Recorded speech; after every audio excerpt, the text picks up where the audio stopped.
Peace, love, light, and blessings, y'all. What's happening? It's your brother Key, and welcome to the Inner Workshop, episode 4. Pretty sure this is episode 4. Before we start, I just want to say thank you for joining me. I want to say thank you to the Most High for giving me, what I need in order to continue pushing and creating new content and producing stuff for everybody to feed off of, not just stuff, fruit and also just evolving every single day and learning how to just use what I have to make something magnificent pop out into this world. Because man, when you actually start to see that what you're doing is working, whether that be you just cooking up a recipe, like if you put in some rice to cook and you see that now like the bubbles is on top, or maybe you're trying to make a cup of tea and you see the bubble, the water boiling, or maybe you're building something and you're starting to see it come to fruition piece by piece by piece, and you're just happy. That is the mind frame that I believe that you can be in once you want to be in it. Like you're able to realize that that's really the best part of life. Like it's not about the emotional standpoint always, but more so of the state of being in the state of mind. Check this out. Um, so I was going through my notes and I came through like I passed through a couple sheets of paper, right? And I was searching through a few things, just kind of like clearing up my stuff because I like to write down a lot. I like to write, I like to note. I recommend everybody journaling simply because when you journal, you're able to put your thoughts on paper. And not only do you put your thoughts on paper, but you're able to see your mind for what it truly is, right? Like I grew up, in church, and the book that is has been printed, I think, the most times or translated the most times ever is the Bible.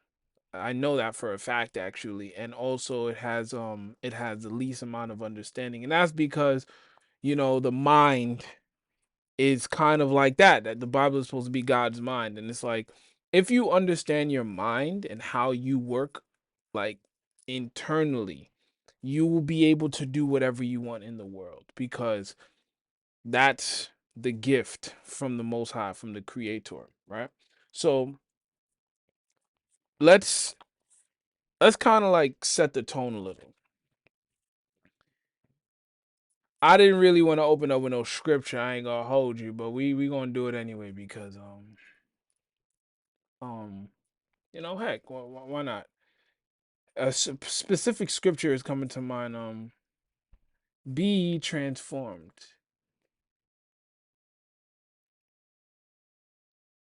Be ye transformed by the renewing of your mind. Yeah, Romans chapter 12 verse 2. I think I actually spoke about this before in one of my other videos. In I think the first episode or second. Yeah, do not conform to the pattern of this world, but be transformed by the renewing of your mind. Then will you be able to test and approve what God's will is, his good, pleasing, and perfect will. So basically, how can you transform your mind? And let me make sure that I have a timer on so I don't keep y'all here all day. Yeah, we're already 5 minutes in. How can you transform your mind and reform this right here, your brain and the patterns that you have, so that you're able to, get to where you want to be and more essentially be who you desire to be, who God essentially wants you to be? How? You have to transform your mind, but you have to first realize where you are. And sometimes, it may not be the happiest feeling, but you got to go back. You have to step back. You have to take an account of where you are, what you've been through, and where you would like to go, right? Like, be like, okay, be still. What was that? How did I get here? Where did I just come from? And where am I going? Or where would I like to go? So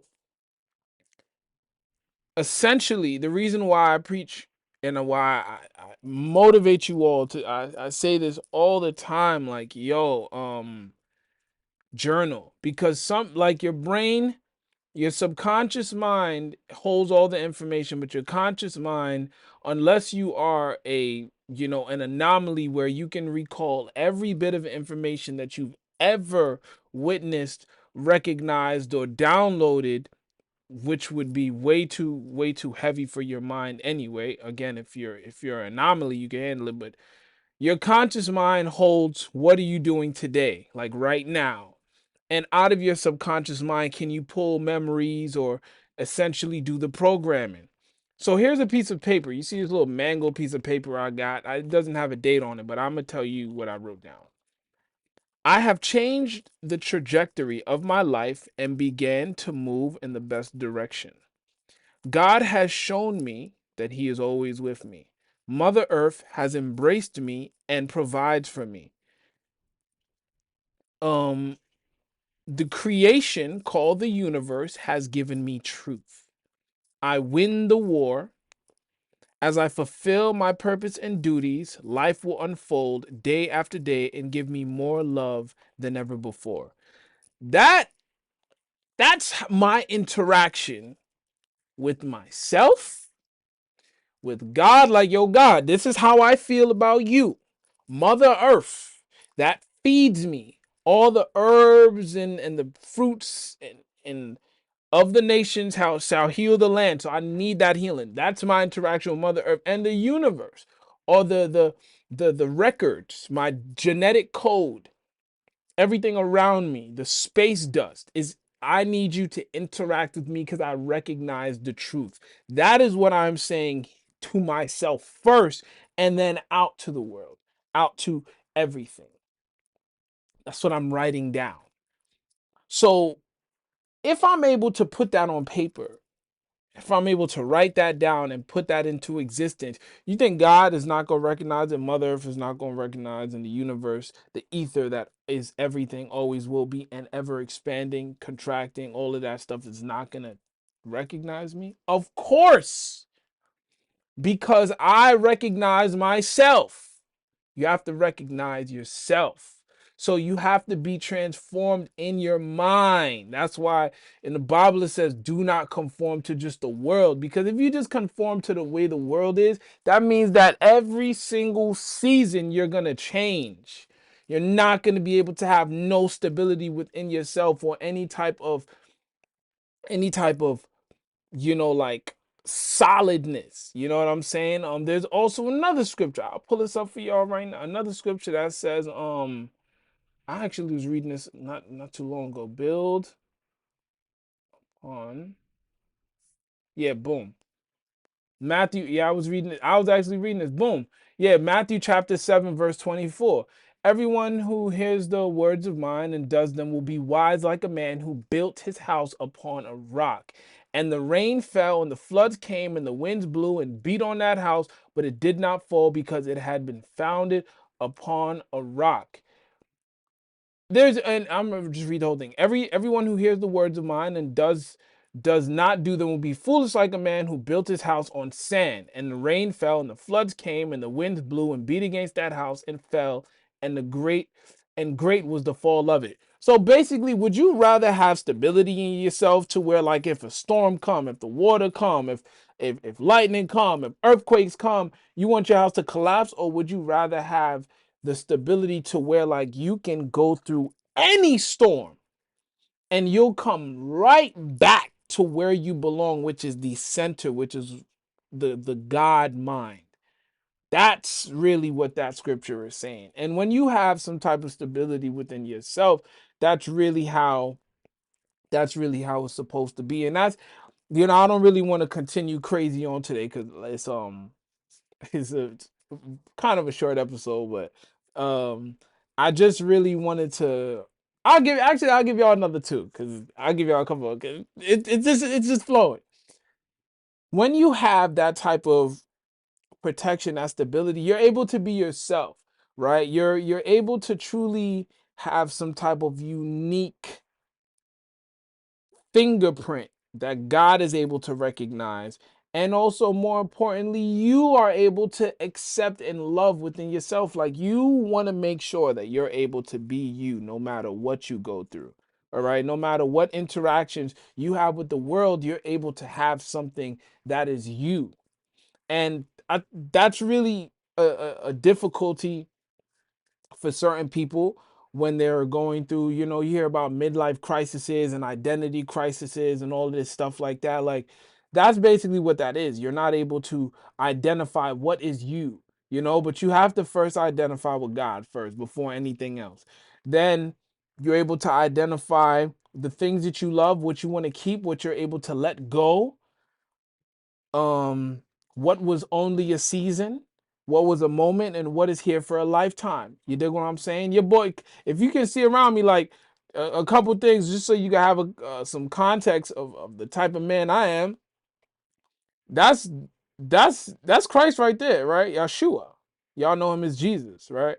And his disciples around him. And on the other side, you see, I got motorcycles, but there's this little thing right here, this little patch in the corner. I'm not sure if you can see. It's a little white patch. Hold on, let me see if I can point there. Yeah, that white patch right there.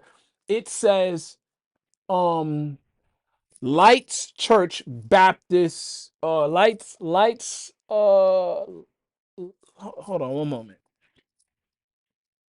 Oh yeah, Lights Chapel Baptist Church. I got that 2015 in my car accident. When my car accident happened and I was in the hospital, this reverend came through and he said they was giving out prayer cloths, and that was the last one. That was the last one.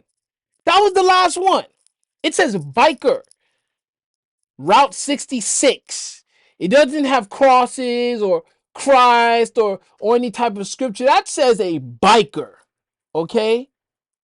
And when you think about a biker on choppers and stuff, do you think about men that are God fearing and stuff like that? Absolutely not. No way. You don't. But that's how real God is inside of me and inside of you, inside of us. It doesn't matter what your signature or your fingerprint may be.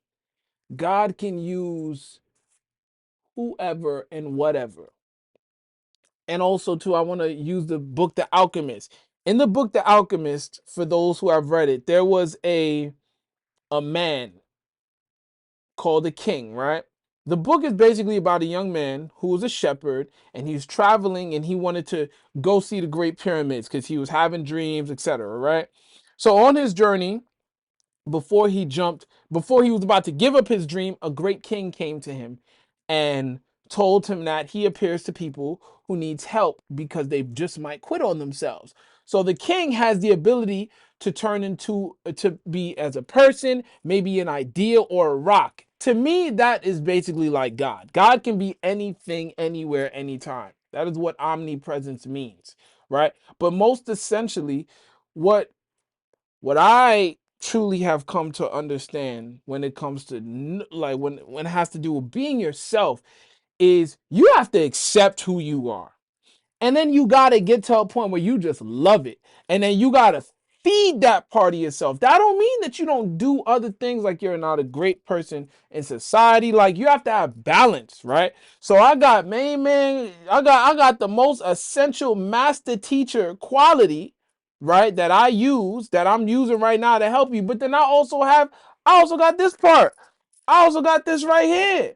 This is my signature. You dig what I'm saying? So that being said, anybody that's also on my journey, I'm actually looking to purchase my first motorcycle. And I got the helmet first to kind of like remind me and help me, just get with mine, which is my Trident Triumph 660. If you guys want to donate, the link is down below. All of that being said, to pull it all together, have gratitude for the Most High. Have gratitude for yourself. Have gratitude for your identity, and sort of start to sift through who you are and your gifts and your talents, and then form like a masterpiece by putting together the masterpieces. And on that note, let's continue to move forward in mastering oneself. Be not conformed to the ways of this world. Dig what I'm saying? Be a vessel, be a temple for the Most High that you've been blessed with. Don't just let anything just get thrown into here or into your ears, your eyes, your mouth, your nose, these channels, okay? And also build your house on a solid foundation. Build your life on God. God will never let you down, ever. So as you continue to move forward and get better and get stronger, I am here with you. It's your brother Key. And if you need help, if you kind of need like a little bit of guidance, I am starting to do one-on-one mental health and just check-ins. Not even like on no therapist stuff, but like sometimes people need help. You know what I mean? Some people need guidance. I know I need guidance, and sometimes we just need somebody to talk to. So I am starting to do those. And I will open up when I'm available between the hours because I know some people are in different time zones. I actually have a meeting today with a brother of mine, and I thought we had a 6 o'clock meeting, but it actually ended up being 9 p.m. my timing, 6 p.m. his time because he's in like Vegas or whatever, right? So that being said, if you need some help and you want to, like you need some guidance, you could talk to me. And if you want to just, get some reading done, et cetera, I also have an ebook that kind of is like a prayer and acknowledgement to God and also to oneself. So, and everything else, like you heard me talk about Mother Earth, the universe, truth, and all of that good stuff. So, yeah, it's your brother Key. I appreciate you guys tuning in, and let's continue to move forward and seek the best way on how to be our best selves. Stay blessed and less stressed. I love y'all. Peace.